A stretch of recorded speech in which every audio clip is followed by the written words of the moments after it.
สวัสดีครับพี่น้องวันนี้มาเบิ่งเป็นทอดแหนะเพราะว่าวันนี้เนาะน้ำหอยนะครับแห้ง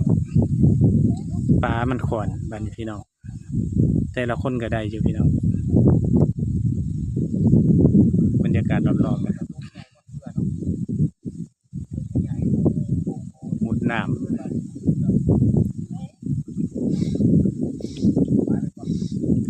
เหลืออยู่แต่หมองมันเลิกหมองบ่เลิกกะแห้งพี่น้องเอ้ย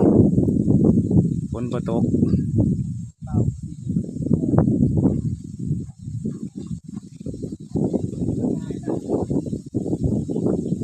วิธีหากินของคนอีสานเฮาตึกสอนย้อนนี่พี่น้องเอ้ยนะครับเด็กน้อยก็ฮ้อนนะครับอยากลงอันนี้เป็นก้นฝายนะครับเลิกนะครับน้ำนั้นเลิกว่าต่ำกว่า3 เมตรพี่น้องตอนนี้ขนาดน้ำแห้งเลยน้ำเหลือเป็นบ้างแล้วน้ำนั้นเลิกว่าต่ำกว่า3 เมตรพี่น้องตอนนี้นะครับ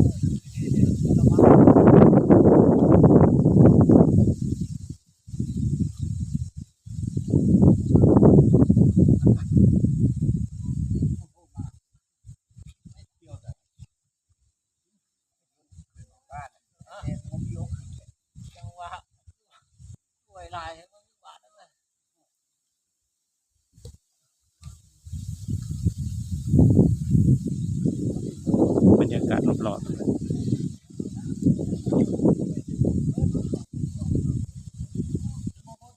ล่างลงไปผุนน้ำแห้งพี่น้องห่วยเด้อครับนี่ลำห้วยผมมีน้ำนะครับเหลือแต่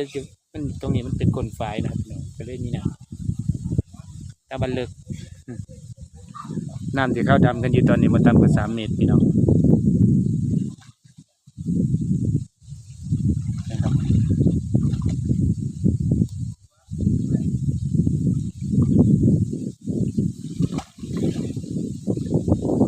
กว่าจะได้ปลามากินครับพี่น้องดำน้ำ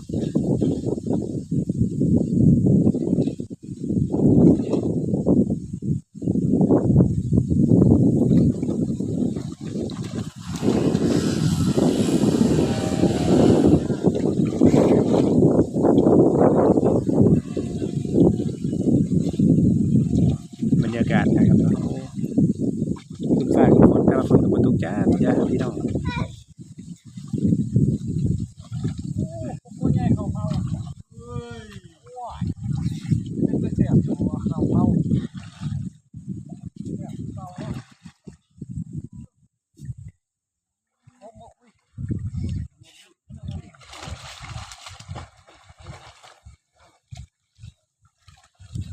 สำหรับพี่ๆนี่ซ้ำนี่นะครับเด้อ